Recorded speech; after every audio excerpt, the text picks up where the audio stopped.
ధ్యానించాలో దేవుని వాక్యాన్ని కొన్ని నిమిషాలు మనం ధ్యానించాలో 2 తెస్సలోనికీయులకు రాసిన పత్రిక 1వ అధ్యాయం 2వ వచనాన్ని మనం చదువుకున్నాం. పేజీ నెంబర్ 188 న్యూ టెస్టమెంట్ కొత్త నిబంధన 2 తెస్సలోనికీయులకు రాసిన పత్రిక 1వ అధ్యాయము 2వ వచనాన్ని మనం చదువుకున్నాం. తండ్రి అయిన దేవుని నుండి ప్రభువైన యేసుక్రీస్తు నుండి కృపయు సమాధానమును మీకు కలుగును గాక. స్తోత్రం చెప్పండి. అందరూ ఈ మాట నాతో పలకండి. తండ్రి అయిన దేవుని నుండి ప్రభువైన యేసుక్రీస్తు నుండి కృపయు సమాధానమును మీకు కలుగును గాక.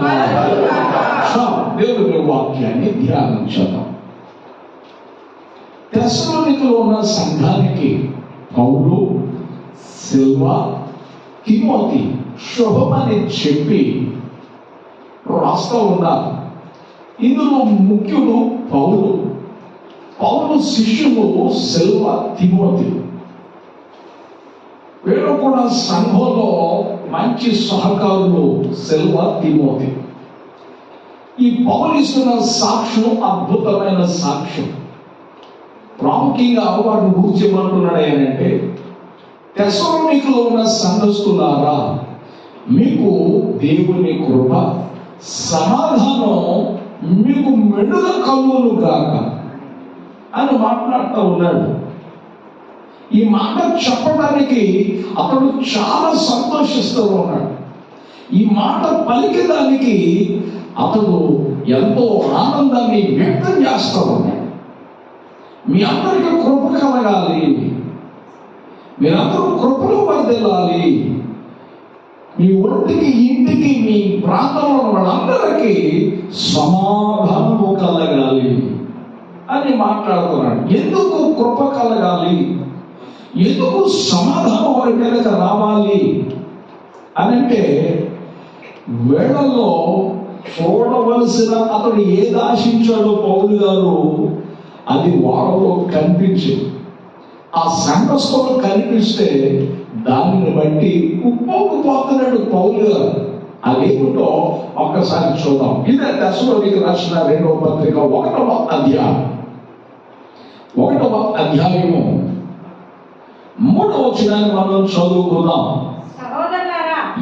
సహోదరులారా, మేమెల్లప్పుడు మిమ్మును గూర్చి దేవునికి కృతజ్ఞతాస్తుతులు చెల్లించుటకు బద్ధులమై ఉన్నాం. స్తోత్రం చెప్పండి.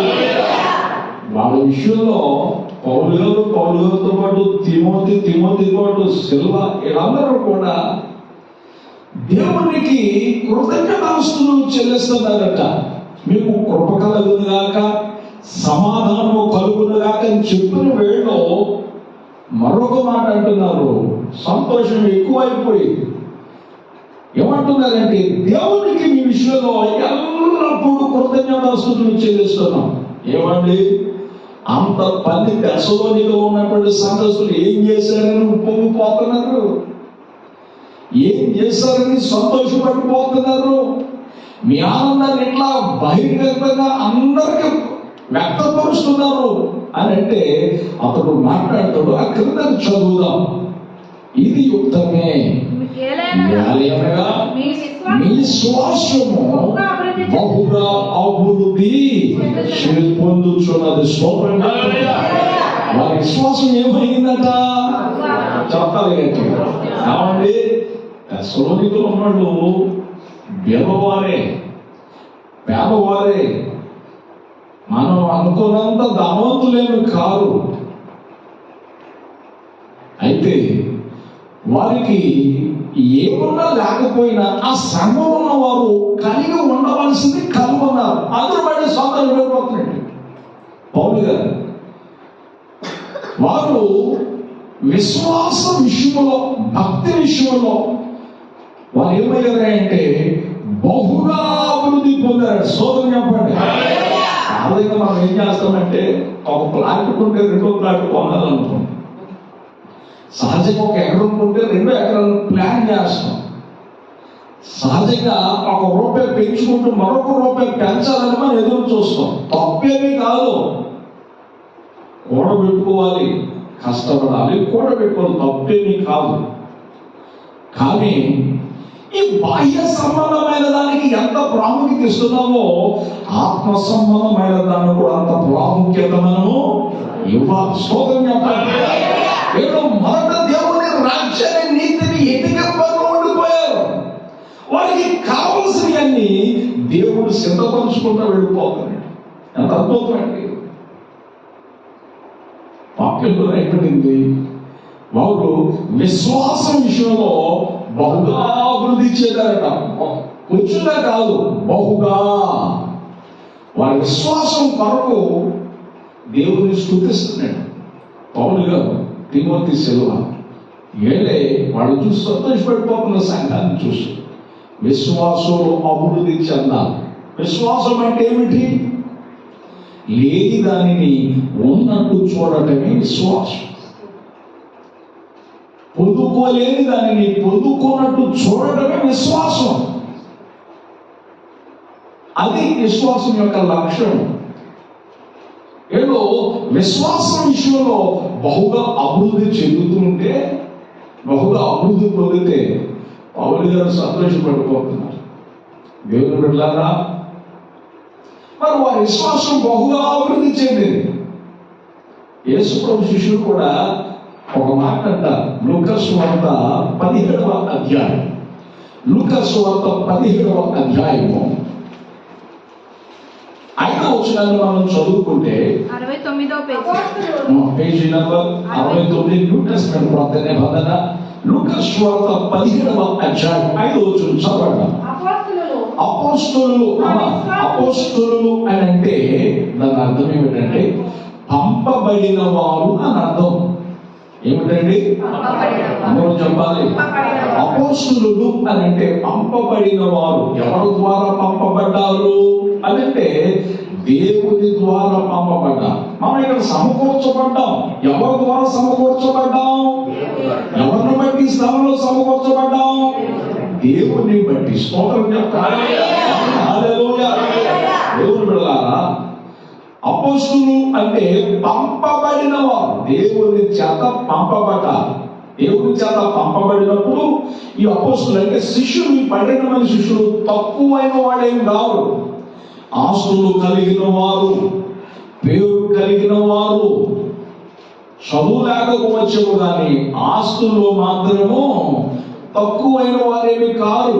దేవుడు పిలిచినప్పుడట వారి తండ్రి దగ్గర, వాళ్ళ తల్లిదండ్రుల దగ్గర ఈ శిష్యులు జీతకాళ్ళు పెట్టేసి సేవకు వచ్చారట. స్తోత్రం చెప్పండి. జీతకాళ్ళు పెట్టేసి ఏం చేశారండి? చెప్పాలి గట్టిగా. దేవుని సేవకు వచ్చారట. అంటే కాస్త కలిగిన వారే, తక్కువేమీ కాదు. క్రీస్తు పిలిచిన తర్వాత, ప్రభువు వారు పిలిచిన తర్వాత సమస్తమును త్యజించి అన్నిటిని బాధ్యతలని వదిలిపెట్టి అప్పగించేసి వారు వచ్చారు. దేవుని చేత పంపబడ్డ. అయితే పంపబడ్డ వీళ్ళు ఏం చేస్తున్నారు తెలుసా? ప్రభా, నీ దగ్గరికి వచ్చాం, నీ అంత విశ్వాసం కలిగి నేను వెంబడిస్తున్నావు అంటూ, ఇదిగో నాకు 10 ఎకరాల పొలం కావాలి, 10 కేజీలు బంగారం కావాలి, లేకపోతే నాకు లోక సంబంధమైన ఎన్ని పొలాలు కాళ్ళు కావాలని ఏం అడగల. వాళ్ళు వచ్చి అంటారు, అపోస్తలులు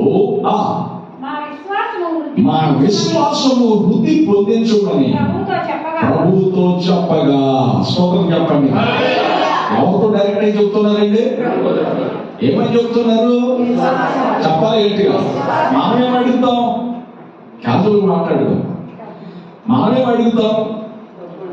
ఎప్పుడైనా మన భక్తి వృద్ధి చెందాలని, మన విశ్వాసం వృద్ధి చెందాలని, మన ఆత్మీయత అభివృద్ధి పొందాలని, ఆత్మీయ ఫలాలు క్షేమం ఉండాలని ఎప్పుడైనా ప్రార్థన చేసామా? కానీ బాహ్య సంబంధమైన విషయంలో ఎదుటోడికి లేదు నాకు కావాలి. స్తోత్రం చెప్పండి. హల్లెలూయా. నాకున్నట్టు ఇంకొకటికి, ఈ మాట చెప్పండి, మీకు తెలియకుండా, నాకున్నట్టు ఇంకొకటికి ఉండకూడదు. ఇది మనం కోరుకుంటాం. అందుకే దేవుడు అంటాడు, మీరు అడుగుతున్నారు కానీ మీ బాగా మీతో అడుగుతున్నారు, అందుకే నా ద్వారా మీకు ఏం కలగట్లేదు అంటాడు యాకోబు రాసిన పత్రికలో. దేవుడు కూడా మనమైతే బాహ్య సంబంధమైనవన్నీ అడుగుతాం, కానీ తెస్సలోనికలో ఉన్న సంఘస్థులు బాహ్య సంబంధమైన అడగల. యేసు ప్రభు శిష్యులు బాహ్య సంబంధమైన అడగల. ఇవి మనం నశించుకోవడంతో నశించుకోతాయి, కానీ విశ్వాసం మాత్రం ఎప్పుడు నిలిచే ఉంటుంది. స్తోత్రం. ఆయన విశ్వాసం ద్వారా ఈ కార్యం చేశాడు, ఆ కార్యం చేశాడని మనం చెప్పుకుంటాం. మంచి భక్తిపరుడు, మంచి భక్తిపరుడు మనం చెప్పుకుంటాం. అది ఎప్పుడు నిలుచుకో. దేవుని బిడ్డలారా, శిష్యులు వచ్చి మా విశ్వాసము అభివృద్ధి పరచు అన్నాడు. విశ్వాసం ఎదిగే కొద్దీ, భక్తులు ఎదిగే కొద్దీ మనకి ఏమొస్తాయి తెలుసా? మన విశ్వాసానికి పరీక్షలు వస్తాయి. ఏమొస్తాయండి? అందరూ చెప్పాలి. ఎవరు చదువుకుంటున్నాం, 7వ తరగతి పబ్లిక్ ఎగ్జామ్ ఎత్తేసారు కాబట్టి అందరూ 10th వెళ్ళిపోతున్నారు. 10th ఫిల్టర్ అయిపోతున్నారు. మనం ఏమైపోతున్నారు? 10th ఏం కొట్టేస్తున్నారు? బాగా కొట్టేస్తున్నారు అంతే. చదువు వచ్చినోడు ఆట పాట శ్రమతో ఏం లేదు కాబట్టి 10th దాకా వెళ్ళిపోతున్నాడు. 10th దగ్గర నుంచి పబ్లిక్ ఎగ్జామ్ కాబట్టి ఫిల్టర్ అయిపోతున్నారు. ఏమైపోతున్నారండి? చదువునోడు, కష్టపడిన వారు చక్కగా దాటి వెళ్ళిపోతాడు 10th. ఆగతైతనంగా తీసుకునేవారు మనం 10th చదివాం కదా, మనం ర్యాంక్ చేద్దాం, రకరకాలుగా అనుకున్న వాడు మాత్రం బాల్తో కొట్టేస్తారు. కానీ స్లిప్లు పెట్టి అవి పెట్టి ఈ పెట్టి అక్కడ చూసినప్పుడు ఇక్కడ చూసినప్పుడు 5 చూసుకుని కొట్టడం ద్వారా 10th. ఇంటర్మీడియట్ అక్కడ కూడా ఫిల్టర్. స్తోత్రం చెప్పండి. మన విచిత్రం ఏమిటంటే, ఒక ఆయనకి 80 సంవత్సరాలు. ఎన్ని సంవత్సరాలు? నమ్మగలరు మీరు? పేపర్ కూడా వేసాడు. 80 సంవత్సరాల నుంచి 10th ఎగ్జామ్ రాస్తున్నాడు. స్తోత్రం చెప్పండి. ఆయనకి ఎందుకంటే కాళ్ళు ఆడుకున్న ఆయన ఏం చేస్తున్నాడు? 10th ఎగ్జామ్ రాస్తున్నాడు. ఆయన ఏంటంటే అదొక ఆనందం. అంటే మనోడు ఏంటి? 10th దాటడం మనకి ఏం చేస్తున్నాడు? 80 సంవత్సరాల నుంచి 40 సంవత్సరాలు రాస్తూనే ఉన్నాడు అన్నమాట. ఆనందం ఏంటో నాకు అర్థం. దేవుడు బిడ్డలారా, మనుషుల సెక్యులర్ స్టడీస్ లోనే మనకి పరీక్షలు ఉండి ఒకదాని తర్వాత గెలుచుకొని మన ఉత్తీర్ణత చెంది వెళుతూ ఉంటే, మన ఆత్మీయ జీవితంలో కూడా మన విశ్వాసం ఎదిగే కొద్దీ, మన భక్తిలో కొద్దీ, మన ఆత్మీయ అభివృద్ధి చెందే కొద్దీ మనకు కూడా పరీక్షలు వస్తాయి. ఆ పరీక్షలో నిలిచిన వాడే అబ్రహాం. లేక దేవుడు ఇచ్చాడు. 100 సంవత్సరాల తర్వాత దేవుడు కొడుకునిచ్చాడు. 100 సంవత్సరాలు, 100 సంవత్సరాలప్పుడు దేవుడు కొడుకునిచ్చాడు. 45 ఏళ్ళ పిలిచాడు దేవుడు. 25 సంవత్సరాలు దేవుడు ఊరిస్తానే వచ్చాడు. మనోడు నోట్లో ఓడతానే ఉంది, కానీ విశ్వాసంలో మాత్రం తప్పిపోవాలి. స్తోత్రంగా దేవుడు ఇస్తాడు. కానీ అబ్రహాంలో ఉన్న గొప్ప విశ్వాసం, గొప్ప విషయం ఏంటి చెప్పనా? విశ్వాసమునకు నిరీక్షణకు ఆధారం లేనప్పుడు దేవుని యొక్క విశ్వాసం ఉంచాడు. స్తోత్రంగా. నిరీక్షణకు ఆధారం లేనప్పుడు, రోజు రాసినట్లు రాయబడింది, విశ్వాసమునకు ఆధారం లేనప్పుడు విశ్వాసం వలన బలమును నేను అని బైబిల్ సాధిస్తాను. దేవుడు ఇస్తాను అని అన్నాడు, కానీ ఇచ్చే దేవుడు, మాట తప్పని దేవుడు. 100 సంవత్సరాలు వచ్చేసినాయి. 45 ఏళ్ళలో దేవుడు పిలిచాడు, కొడుకునిస్తానన్నాడు. 25 సంవత్సరాలు దేవుడు ఊరించాడు. ఇరుగు పొరుగు వాడు దేవుడు ఇస్తాడంట. అయిపోయింది వయసు అనుకుంటారు. అప్పుడు యవనస్తుని చేశాడు. స్తోత్రం చెప్పండి. వాక్యంలోనే పడింది, వారు ముదిమి అందు ఏం చేస్తారు? చిగురు పెడతారు అని వాక్యంలో రాయబడింది. కీర్తనలో ముదిమి అందు ఏం చేశారు వాళ్ళు? 100 సంవత్సరాలు. అప్పుడు దేవుడు సంతానం ఇచ్చాడు. ఎంత అద్భుతమండి. యోగు విషయంలో ఒక మాట చెప్తాను. ఇప్పుడు యోగు గారు ఉన్నాడు, యోగు గారు భార్య ఉంది. పిల్లలందరూ కూడా దేవునికి సైతానికి వచ్చిన యుద్ధంలో, ఆ పందెంలో సాతాను యోగు గారు పిల్లలందరూ చంపేశాడు. మరి మిగతా ఎక్కడ వచ్చారు? మళ్ళా 3 కూతుళ్ళు వచ్చారు, 7 కొడుకులు వచ్చారు. మళ్ళీ ఎక్కడి నుంచి వచ్చారు అని అంటే, అప్పటికే వృద్ధాప్యంలో ఉన్నాడు యోగు. కానీ యోబు ఉన్నాడు, యోబు భార్య. అబ్రహాము 100 సంవత్సరాల తర్వాత సంతానం ఇచ్చిన దేవుడు యోబు భార్యకి ఇవ్వడానికి ఏమైంది? స్తోత్రం చెప్పండి. హల్లెలూయా. యోబు భార్యకి ఇవ్వడానికి ఏమైంది? వాళ్ళు కూడా ఒక నలుగురు దేవుడు వాడుకున్నాడు. ఎంత దాసర పండుగ. స్తోత్రం చెప్పండి గట్టిగా. మళ్ళా 7 కొడుకులు ఇచ్చాడు. 7 కొడుకుల్ని 3 కూతుర్లు ఇచ్చాడు దేవుడు. జ్ఞాపకం చేసుకున్నాడు. ఇద్దరు జ్ఞాపకం చేసుకుని దేవుడు సంతానం ఇచ్చాడు. మరి కన్న తర్వాత 7 చచ్చిపోతే, కానీ అతడు 3 తరాల పిల్లలను చూశాడంట భార్య భర్త. స్తోత్రం చెప్పండి. గ్యాస్ వచ్చిందని, గుండె వచ్చిందని ఏం లేదు, ప్రాబ్లం లేదు. రాళ్ళు తిన్నాడు, రాళ్ళు అనుకుంటున్నాడు. స్తోత్రం చెప్పండి. 50 ఏళ్ళకి అయిపోతుంది సర్వీస్. స్తోత్రం చెప్పండి. పళ్ళు ఊడిపోవడం, డైజెషన్ ప్రాబ్లం, అవునే కదా? చెప్పండి గట్టిగా. కానీ మనోడు యోగు గారు ఏం చేస్తున్నాడు? అసలు మసాలా వదిలిపెడతారు. స్తోత్రం చెప్పండి గట్టిగా.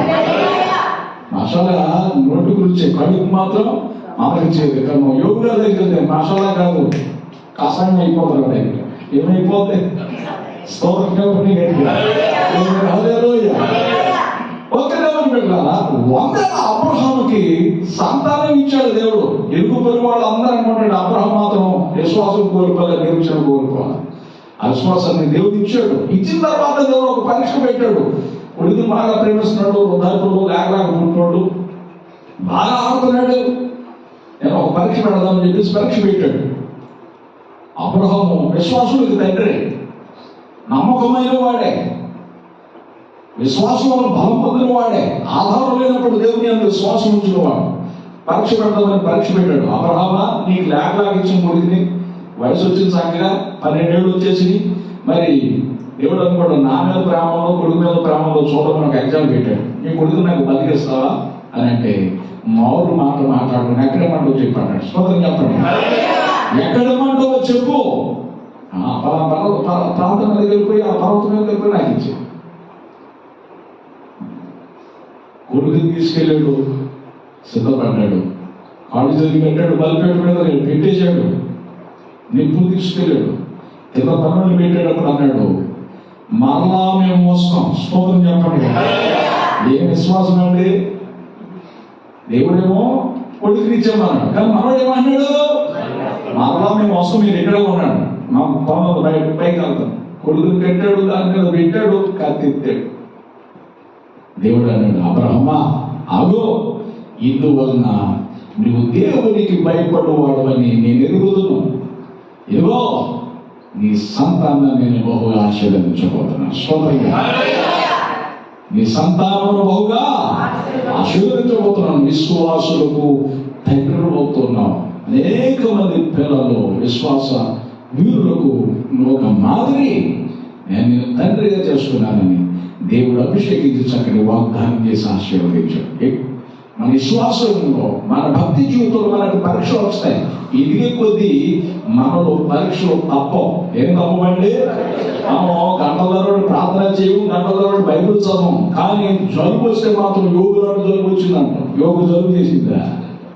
యోగు లాంటి శ్రమలో, ఏది శ్రమలట చెప్పాలి గట్టిగా. ఓ యోగు గారు ఎక్కడ సీపుకుంటా ఏడ్చుకుంటా మాట్లాడాల. మనకి ఏదన్నా సమస్య వస్తే మనం ఏమంటాం? అమ్మో యోగు గారు వచ్చిన కష్టాలు నాకు వచ్చేసింది. యోగు గారు అంత విశ్వాసం ఉందా నీకు? యోగు గారు పట్టిన శ్రమలు ఏమైనా పడుతున్నావా? కానీ మనం ఏమంటాం? ఎన్ని రకాలుగా మాట్లాడతాము. యోగులు అయితే మన పరిస్థితులు ఎట్లా ఉండేవో. స్తోత్రం చెప్పండి. దేవుని బిడ్డలారా, విశ్వాసం ఎదిగే కొద్ది పరీక్షలు కూడా వస్తాయి. పరీక్షలో గెలిస్తే, పరీక్షలో ఉత్తీర్ణత చెందితే, ఆ పరీక్షలో పాస్ అయితే మరొక కోణంలో దేవుడిని హెచ్చిస్తాడు. లోకానికి నువ్వు దీపస్తంభం మీద పెట్టి చూపిస్తాడు, అందులో సందేహమే లేదు. దేవుని బిడ్డ వాక్యం సెలవిస్తాడు. మా విశ్వాసం అభివృద్ధి పరచుని శిష్యులు అంటున్నారు. విశ్వాసంలో బహుగా అభివృద్ధి చెందారని ఇక్కడ పౌలు గారు దశరథుడి సంఘాల గురించి సాక్ష్యం ఇస్తున్నాడు. మరి మన విశ్వాసం ఎందుకు అభివృద్ధి చెందట్లేదు? వారి విశ్వాసం ఎందుకు అభివృద్ధి చెందిందంటే ఆత్మ సంబంధమైన నేత్రాలు తెరవబడి ఆత్మ సంబంధమైన దాని మీద మనసు ఉంచారు, శారీరక సంబంధమైన దాని మీద మనసు పెట్టగా అందుచేత వారికి కావలసిన అన్ని దేవుడు అనుగ్రహించాడు. వారి విశ్వాసం బహుదూరం చెందింది, వారి విశ్వాసం అభివృద్ధి చెందారు. మరి మన విశ్వాసం ఎందుకు అభివృద్ధి చెందట్లేదంటే బైబిల్లో రాయబడింది చదువు. వారికి మనలో తేడా ఏమిటి అంటే ఫిలిప్పీయులకు రాసిన పత్రిక చదువుదామా? 2వ అధ్యాయం 179, 2వ అధ్యాయం 21వ వచనాన్ని మనం చదువుదాం. న్యూ టెస్టమెంట్ ప్రార్థన బోధన ఫిలిప్పీయులకు రాసిన పత్రిక 2వ అధ్యాయం 21వ వచనం, పేజీ నెంబర్ 179. అందరూ తమ సొంత కార్యములనే చూచుకొనుచున్నారు గాని యేసుక్రీస్తు కార్యములను అది మనం సమిగిలిపోవడానికి కారణం. వారు భక్తులు పెరగడానికి కారణం మనసు పెట్టారు. విశ్వాసంలో అభివృద్ధి చెందడానికి కారణం మనసు పెట్టారు. దేవుని కార్యం ఇప్పుడు చెప్తాను, దేవుని కార్యాన్ని శ్రద్ధగా చేసేవారు ఆశీర్వదించబడతాడని యెషయాలోని ఇర్మియాలో రాయబడింది. అశ్రద్ధగా చేసేవాడు శాపగ్రస్తుడు అవుతాడని రాయబడింది. కాబట్టి శ్రద్ధ చూపాలి దేవుని కార్యం పట్ల. దేవుని కార్యం పట్ల ఏం చేయాలండి? అన్నది చెప్పాలి. నీ ఆత్మీయ జీవితం పట్ల శ్రద్ధ ఉండాలి. దేవుని పట్ల శ్రద్ధ పెట్టాలి. శ్రద్ధ కలిగిన వాడు ఏలుబడి చేసేవాడుగా మారుస్తాడు దేవుడు. స్తోత్రం చెప్పండి. ఐగుప్తు దేశానికి వెళ్ళాడు, పరాయవాడుగా ఉన్నాడు, కిరాయికి పని చేస్తూ ఉన్నాడు యోసేపు. కానీ ఆ ప్రాంతంలో దేవుణ్ణి ఆరాధించడంలో, పాపానికి దూరంగా పారిపోవడంలో, దేవుణ్ణి ప్రేమించే విషయంలో దిట్ట యోసేపు. పాపం చూసి పారిపోతున్నాడు, దేవుడికి దగ్గర అయిపోతున్నాడు. భక్తి శ్రద్ధగా చేస్తున్నాడు కనుక ఐగుప్తు దేశానికి కారణం లేకుండానే దేవుడు ప్రధానమంత్రిని చేశాడు. స్తోత్రం చెప్పండి. శ్రద్ధగా చేసేవాడు ఏలుబడి చేసేవాడిగా మార్చేస్తాడు, నాయకుడిగా మార్చేస్తాడు. ఏం చేస్తాడంటే అందరూ చెప్పాలి, నాయకుడిగా మార్చేస్తాడు. శ్రద్ధ చూపాలి. ఎలీషా అంటాడు, ఎంత శ్రద్ధాభక్తులు మనల్ని కనుపరుస్తున్నావు, ఇన్ని సంవత్సరాలుగా మీ ఇంటికి వస్తున్నావు, మా ఎంత శ్రద్ధాభక్తులు చూపిస్తున్నావు. రాజు నాకు సమీపంగా ఉన్నాడు, రాజుతో ఏమైనా చెప్పాలా, లేకపోతే ఏదైనా కావాలా, ఇటు దేవుని ద్వారానే నీకు అనుగ్రహించగలను. ప్రార్థన చేసి అక్కడ రాజుతో అయినా సరే నీ విషయంలో మాట్లాడి పరిష్కారం చేయగలను అని ఎలీషా అడుగుతూ ఉంటే గెహజీ అన్నాడు, అయ్యా వృద్ధాప్యంలో నాకు పిల్లలు లేరయ్యేంత వరకు అన్నాడు. ఆ లోటును గ్రహించిన, అరే నాకు మనసు పట్టలేదే, నేను గ్రహించలేదు ఎప్పుడు అని చెప్పి మరోసటి ఆట నేను వస్తా, ఎంత శ్రద్ధగా చూసుకోగలక మరోసటి ఆట నీ కావు బిడ్డ కూడుకుంటాడు. స్తోత్రం చెప్పాలి. మరోసటి ఆట నీ ఒళ్ళు పెట్టుంటాడు అని ప్రవచించి వెళ్ళాడు. మళ్ళా సంవత్సరం వచ్చినాడు, 7 వినపడుతున్నాడు. ఎలీషా గారు వచ్చినాడు, ఇట్లా ఏమైపడుతున్నాయి చెప్పాలి గట్టిగా. పసుపులో ఏడుస్తుండేట. ఎంత సంతోషం. శ్రద్ధగా చేయడం ద్వారా నీకు ఆశీర్వాదం. బాహ్య సంబంధమైన తెరచబడతాయి, ఆత్మ సంబంధమైనవి నీకు దొరుకుతాయి. ఇప్పుడు దేవుని బిడ్డలారా, బైబిల్లో మనం చదువుతున్నాం, తెస్సలోనికలో ఉన్న సంఘస్థులు బహుగా విశ్వాసం అభివృద్ధి చెందడానికి కారణం వారికి శ్రద్ధ. కానీ ఇక్కడ రాయబడింది, మనం వదలకపోవడానికి కారణం ఏంటంటే అందరూ తమ సొంత కార్యములను చూచుకొస్తున్నారు కానీ యేసుక్రీస్తు కార్యాలను చూడట్లేదు. మొదట రాజ్యాన్ని నీతిని వెతకండి, మీకు కావలసినవన్నీ మీకు అనుగ్రహించబడతాయి. వాక్యంలో లేబడితే ఆ మాట చదువుకుందామా? ఆ మాట చదువుకుందాం. చూడండి, 2వ దినవృత్తాంతాల గ్రంథం 15వ అధ్యాయం, ఓల్డ్ టెస్టమెంట్ పాత నిబంధన 2వ దినవృత్తాంతాల గ్రంథం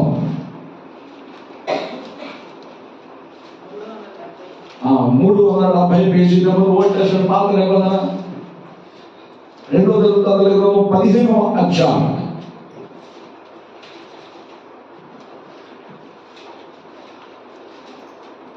15వ వచనం 5-6 వచనాలు మనం చదువుకున్నాం. ఆ కాలములలో దేశముల కాపురస్తులందరిలోనూ కల్లోలం అంటే కలవరం. ఏమంటే కల్లోలం కలిగిందట. గొప్ప కల్లోలం, మామూలు కల్లోలం కాదు, మామూలు కలవరం కాదు, గొప్ప కల్లోలం మీద కలవరం కలగడానికి కారణం ఏంటి? అంత గొప్ప విపత్తు రావడానికి కారణం ఏమిటి? తమ పనిపాటలను చక్కబెట్టుకొనుటకై. అంటే లోక సంబంధమైన పనిపాట్లు, దేవుడి కార్యక్రమం పక్కన పెట్టేశారు, దేవుని యాజకులను పక్కన పెట్టేశారు, దేవుని సేవకులను పక్కన పెట్టేశారు. తమ పనిపాట్లే ముఖ్యం, తమ సొంత కార్యాలు ముఖ్యం. అట్లా తిరిగి వారికంట సమాధానం లేకుండా పోయినాడు. గొప్ప కల్లోలం వచ్చిందట, గొప్ప కల్లోలం వచ్చింది. ఆలోచన దేవుడు జనులను సకలమైన బాధలతో శ్రమపరచును కనుక జనము పట్టణము పాడు చేసెను. దేవుడు బిడ్డలు ఆలోచించి ఎంతగా జరగడానికి కారణం, దేవుని ఉగ్రత రావడానికి కారణం ఏమిటంటే ఆ 15 అధ్యాయం 3వ వచనంలో మనం చదువుకుంటున్నాం. నిజమైన దేవుడైనను ఉపదేశము చేయు యాజకులైనను ధర్మశాస్త్రమైనను చాలా దినములు ఇశ్రాయేలుకి లేదు. ఎందుకు లేదు అని శ్రద్ధ లేదు. వాళ్ళ సొంత పనుల మీద ఉన్న శ్రద్ధ దేవుని మీద లేదు, దేవుని మందిరం మీద లేదు. అది దేవుని ఉగ్రత ప్రాంతం మీదకి వచ్చేసింది. అదే సొంత కార్యాలనే కాక యేసుక్రీస్తు కార్యాలను కూడా చూడాలి. యేసుక్రీస్తు కార్యాలు అంటే ఏమిటి? నిన్ను వలె నీ పొరుగు వారిని ప్రేమించాలి. స్తోత్రం చెప్పండి. నిన్ను వలె నీ పొరుగు వారిని ప్రేమించాలి. మరి దేవుని బిడ్డలారా, నీ పొరుగు వారిని ప్రేమిస్తున్నావా? దేవుని వాక్యానుసారంగా నడుస్తున్నావా? నిన్ను వలె నీ పొరుగు వారిని ప్రేమించు. ఒక జత దుస్తులు ఆయనకి ఒక పూట ఆహారం పెట్టు, తక్కువేమి కాదు. నాకండి నా సేవ దినాల్లో నాకు 2 జతలు వస్తాను. ఒకటి కొత్తది, ఒకటి పాతది, చురుకు పెట్టదు. నా పేరు కలిగిన ఆయన పేరు తెలుగులో యోసేపు అని ఆ పాస్టర్ గారి పేరు, నా పేరు జోసెఫ్. అయితే ఆయన మరీ లేకుండా ఉన్నాడు, వస్త్రాలు చిరుగుపోయిన వస్త్రాలు వేసుకున్నాడు. అరే నేను చూసి ప్రార్థన చేశాను.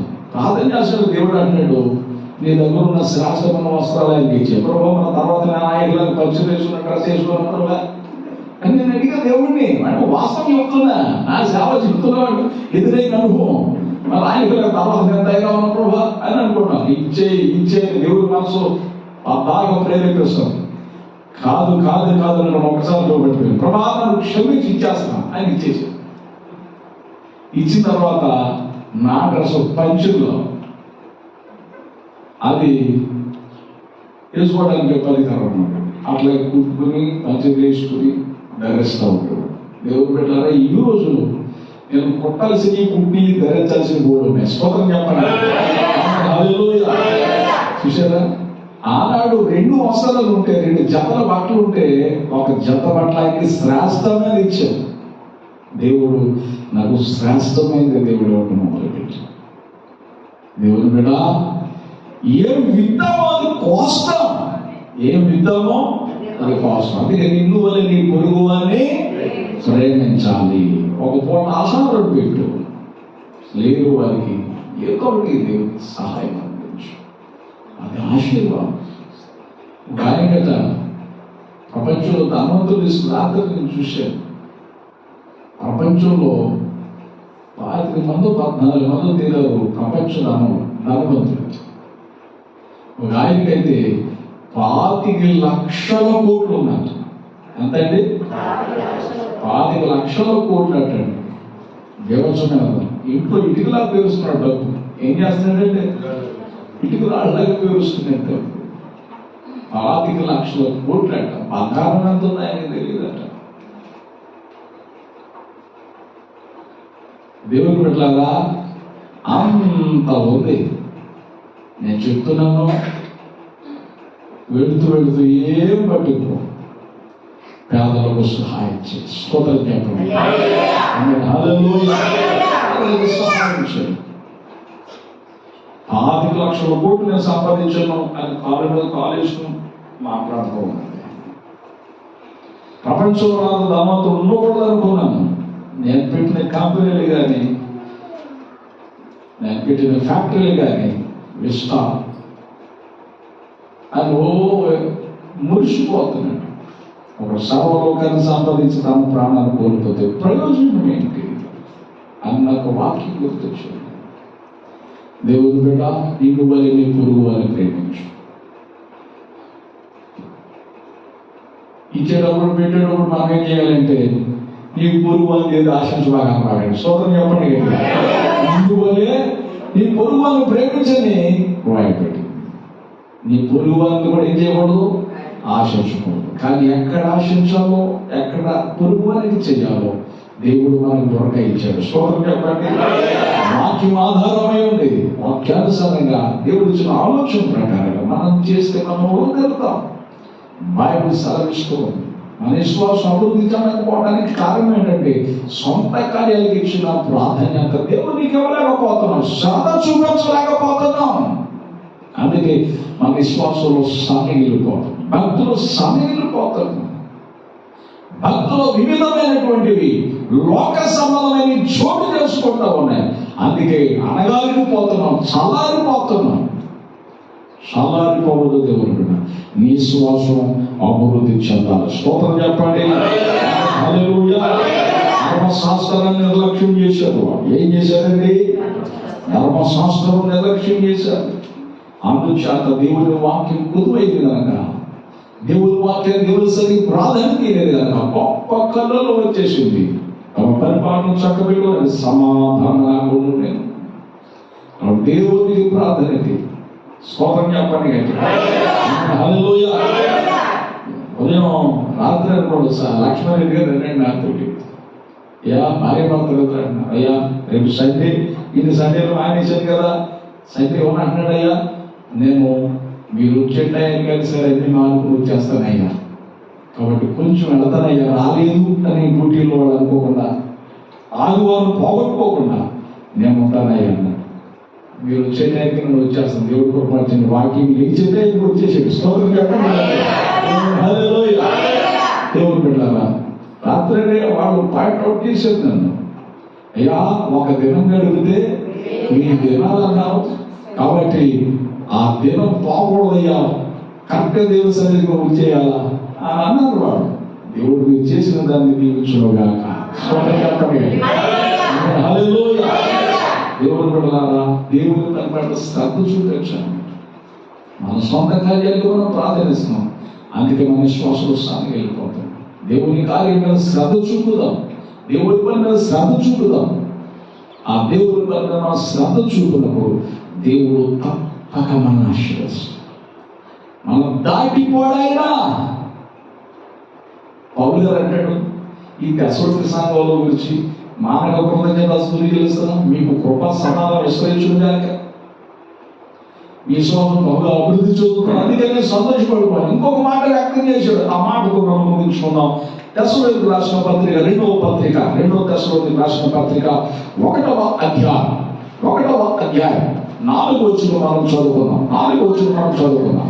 అందువల్ల yes ఈ హింసలన్నిటిలోనూ మీరు సహించుతున్న శ్రమలలోనూ మీ ఓర్పును విశ్వాసమును చూసి మేము దేవుని సంఘములో మీ యందు అతిశయపడుచున్నాం. స్తోత్రం చెప్పండి.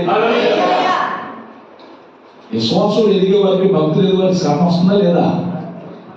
ఉదాహరణగా ఉన్నారు. వాళ్ళకి ఏమొచ్చినట్టు, అందువల్ల హింసలు కలిగాయట, శ్రమలు వచ్చినాయట, ఆయన వారు ఓర్చుకున్నారు. విశ్వాసమును చూచి, ఓర్పును విశ్వాసమును చూచి మేము దేవుని సంఘములలో మీ యందు ఎక్కడికి వెళ్తున్నారో ఆ సభలో చెప్పుకుంటారంట. దశలోనిలో ఉన్న సంఘం, ఆ సంఘం బలి అభివృద్ధి చెబుతుంది. అంతేకాదు భక్తుల బలి అభివృద్ధి అయ్యారు, విశ్వాసంలో బలి అభివృద్ధి అయ్యారు అని ప్రతి సంఘం దగ్గర ఉప్పొంగిపోతున్నాడట, అతిగా చెప్పుకుంటున్నాడట, గర్వపడుతున్నాడట. స్తోత్రం చెప్పండి. మందిరానికి వచ్చి ఏం మారింది ఆమె, అదండి సాక్ష్యం అంటే అని అనుకోవాలా. అప్పుడు మీ గురించి చెప్తున్న మాకు ఎంతో బాబైపోయినట్టు ఉంటుంది. వెళ్తున్నారు, ఎందుకు వెళ్తున్నారు అన్నారనుకోండి, అంతలాలైన వాళ్ళు కూడా 80 రోజులు ఉపాసం వాళ్ళకి అయిపోతాం, సన్నగా అయిపోతాం, తల దించుకుంటాం, చిన్నపుచ్చుకుంటాం. మందిరానికి వచ్చిన మనము మన ద్వారా సాక్షి ఉండాలా. స్తోత్రం చెప్పండి. నేను బట్టి కదా నా నామానికి అవమానం రాకూడదు. మందిరానికి వచ్చామంటే ఏ మార్పురా అనాలి తప్ప ఏ మార్పు అని అనకూడదు. ఏం మారారో అది సాక్ష్యం అని చెప్పుకోవాలా. ఇట్లా పౌలు గారు వాళ్ళ గురించి చెప్తుంటే నిజమే కాదని ఈ దశలోని సంఘాన్ని ప్రిపేర్ చేయడానికి పరీక్షించడానికి చాలా మంది వచ్చారు. కొరింథీలో ఉన్న సంఘం, ఎఫెసులో ఉన్న సంఘం, వీళ్ళందరూ కూడా రకరకాల సంఘాలు, పిలిపి సంఘం, ఇవన్నీ కూడా వచ్చేసి వాళ్ళని చూస్తుంటే వాళ్ళు చెప్పిన దానికంటే రెట్టింపు కనబడింది. అట్లా స్తోత్రం చెప్పండి. పౌలు గారి సాక్ష్యం అంటే చిన్న విషయమా? చిన్న విషయం కాదు, చాలా గొప్ప విషయం. అసలు ఎవరి గురించి మాట్లాడే పౌలును మాదిరిగా పెట్టుకున్నారు. పౌలు యేసును మాదిరిగా పెట్టుకున్నాడు. పౌలు వలె నడుచు వెళ్తా ఉన్నారు. పౌలు వలె జీవించడం ప్రారంభించారు. అందుచేత దేవుని బిడ్డలారా ఆ సంఘాన్ని బట్టి పౌలు గారు సంతోషపడిపోతున్నారు, అర్థిస్తున్నాడు. ఒక బిడ్డను గురించి ఇతరులు సాక్ష్యం ఇచ్చినప్పుడు మేము సంతోషపడతాం, మంచి సాక్ష్యం ఇచ్చినప్పుడు. అదే చెడు సాక్ష్యం ఇచ్చారనుకో మేము కూడా చిన్నపుచ్చుకుంటాం. అయ్యో మందిరానికి వచ్చి ఎందుకు ఇట్లా మార్పు లేకుండా ఉన్నారు అని అనుకుంటాం. చాలా సందర్భాలు చెప్తాను. పాపం మానుకోలేని వాళ్ళు మానుకోవాలని చెప్తుంటే పాపం మానుకోవడం ఇష్టం లేక ప్రార్థన మానేసుకుంటున్నారు. ఏం మానేసుకుంటున్నారండి? ప్రార్థన మానేసుకుంటున్నారు. నేను చెప్పింది ఏమిటి? పాపం మానుగా అన్నాను, కానీ ఆమె ఏం మానేసుకుంది? పాపం నేను మాను, ప్రార్థన మానేసుకుంటాను. నీకు దేవుడు అంటే శ్రద్ధ ఉన్నాడా? నువ్వు భక్తులు అభివృద్ధి చేద్దావా? భక్తి కులాలు భక్తిహీనులు అయ్యావా? ఒకసారి ఆలోచించండి. సంఘంలో ఒకరి నుంచి సాక్ష్యం ఉండాలా. ఆ సాక్ష్యాన్ని మనందరం కలిగి ఉండాలా. స్తోత్రం చెప్పండి. హల్లెలూయా. దేవుని బిడ్డలారా బైబిల్ సెలవిస్తోంది. పౌలు గారు అంటారు, మీకు కృప సమాధానము మీకు కలుగునుగాక. ఎందుకంటే వారి విశ్వాసము, దశలోనికలో ఉన్నటువంటి వారి విశ్వాసము బహుగా అభివృద్ధి చెందిందట. మనము కూడా అభివృద్ధి చెందుదాం. మన సొంత కార్యాల మీద కాదు కానీ యేసుక్రీస్తు కార్యాల మీద శ్రద్ధ పెడదాం. అట్లా విశ్వాసంలో మనం బలం పొందుదాం. దేవుని నామాన్ని మహిమపరుచుదాం. దేవుడి మాటలు దీవించును గాక. తల వంచండి.